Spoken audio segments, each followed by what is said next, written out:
Welcome back to Tech Pro Hardware. Glad you tuned in. This is the most exciting build I've done in a long time. It's going to be my gaming editing rig for 2023, and boy does it have a lot of loaded new technology in this thing. I'm excited to bring it to you. First, let's talk about the motherboard. I chose the Z690 formula, the ROG Maximus, not only for its looks, but for its performance as well. Plenty of I/O, 10 gigabit LAN, just an outstanding board. I'm very excited to use it. As you can see, I'm getting ready to test the board and update its BIOS. This is something that you need to do with all of the new boards that you get, is make sure that you have the newest BIOS installed. It'll make sure that everything's updated and running to its most efficient status. The CPU I chose was the Core i9 13900K, 24 core, 32 thread processor, 8P cores. This thing is just fast. It's hot, but it's fast.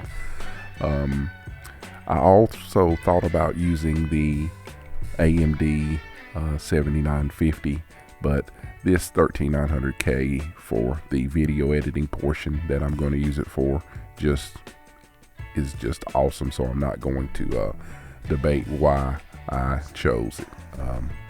It was simple. As you can see here, I'm installing the processor now. Make sure when you're installing a processor to not bend any pins and to follow all instructions on the board, as not to harm. This is the most delicate thing you can do when you're building a computer, so just make sure that you do this correctly.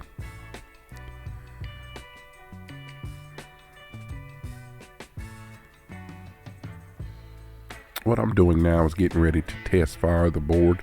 This CPU cooler is not the one I'm going to be using.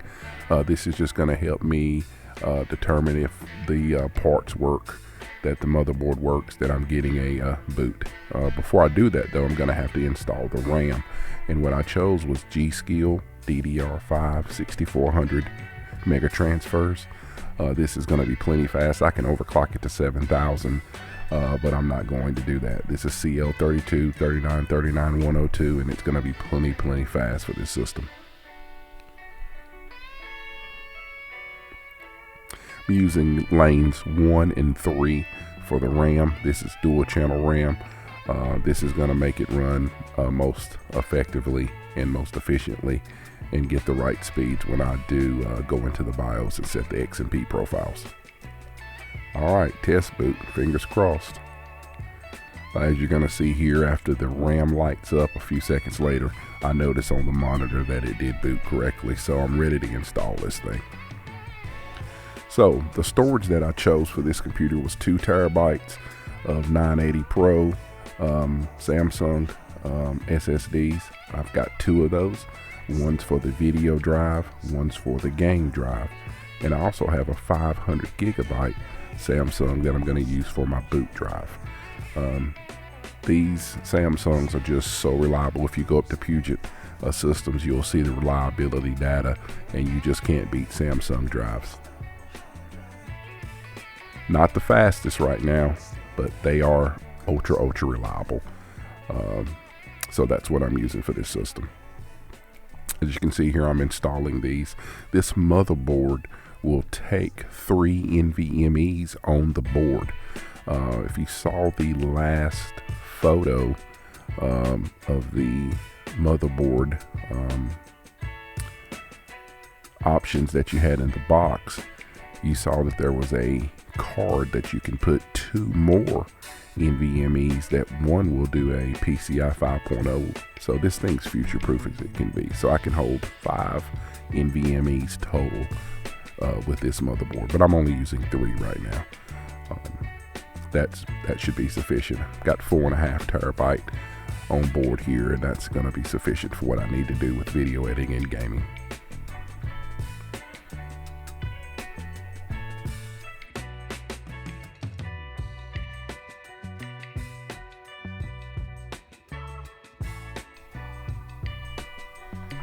If you notice that I took off a lot of the plastic from the back of these, and the reason being is you want to make sure that that thermal pad that's on the back of these platforms help dissipate the heat from these SSDs before you put these plates back on your motherboards.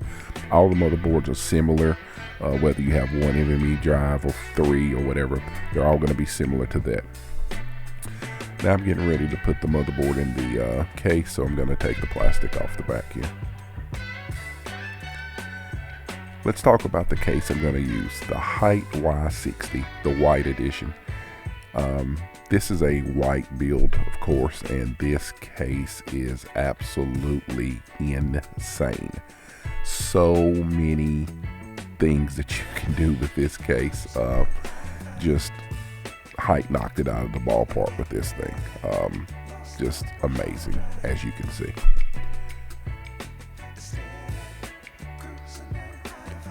Installing the motherboard into the tray of the case. Simple, plenty of room, no issues at all. One of the smoothest boards and smoothest cases that I've ever installed in my life, and I've installed a lot of motherboards. Plenty of room, no issues at all. HYTE just did a really good job with the design of this case.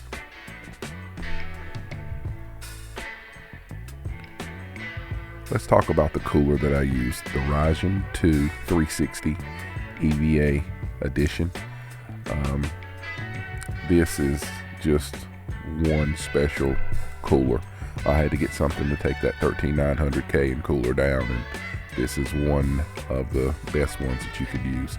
I didn't use the fans on here. I used some Lian Li fans, but the fans that come on it are great, but I wanted to use some white fans, so as you'll see later, that's what I chose to put on this cooler, and it did very fine. These are Asus fans. I did change these out for the Lian Li fans that you'll see later on, but you get the gist of how it goes into the case.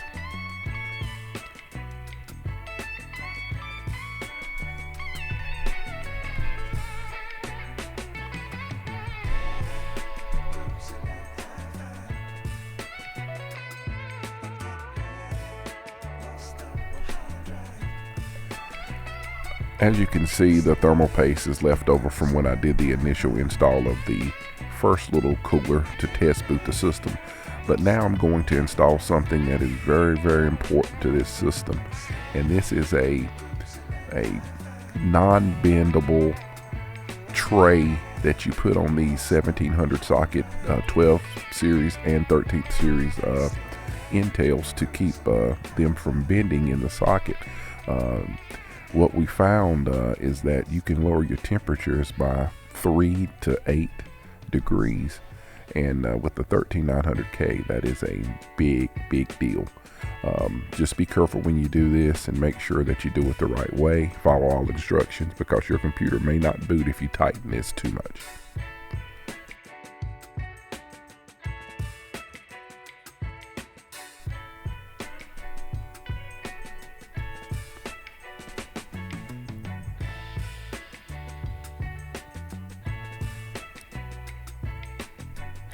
A little dab will do you. Maybe a little more than that. But in all seriousness, guys, just a pea size of thermal paste is all you need. You don't need very much more than that. Actually, this may be a little too much. During my testing, I'll know if I put too much on, and if I did apply too much, I'll go back and reduce the amount of thermal paste that I use. But it should be fine.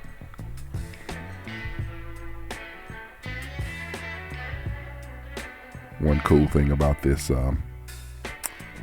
CPU cooler, it has this 3.5-inch LCD screen on it, and it's very cool. Let's talk a little bit about the power supply I chose. I did go with a brand new PCIe Gen 5 power supply that has the 12-volt power cord. I did not want to use an adapter with the 4090, so I chose a power supply that already had the new standard. Just installing a few cables from the power supply. I'm not going to show you all of that, but just a few of them.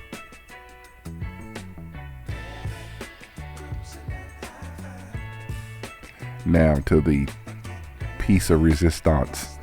I waited so long to get this white 4090, and this is just the centerpiece of the build that makes it just pop.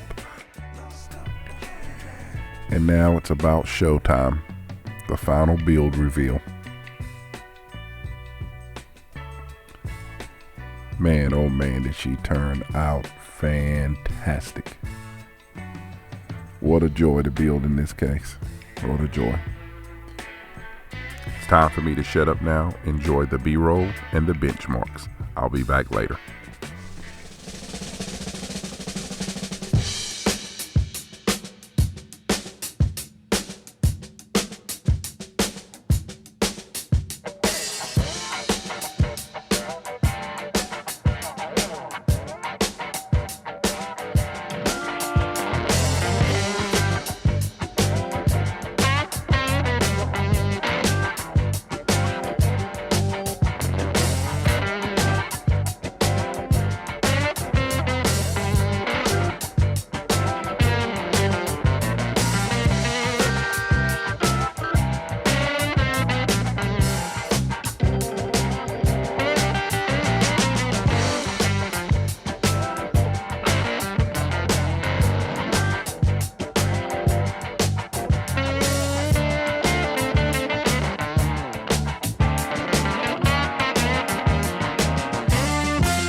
everyone. Feels great to have you back. So then, did you all hear about that Arasaka aircraft carrier?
Si el mundo necesita un líder, Arasaka Corporation estará a la altura. Un teórico por un mañana. La voz es frágil. Fortalécela con los sistemas soldado de Arasaka.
hope you find something useful. Be kind to those less fortunate.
We compete in tech.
Thank you for taking the time to watch Tech Pro Hardware again, and I hope you enjoyed the video, and I hope it was informative and entertaining as well.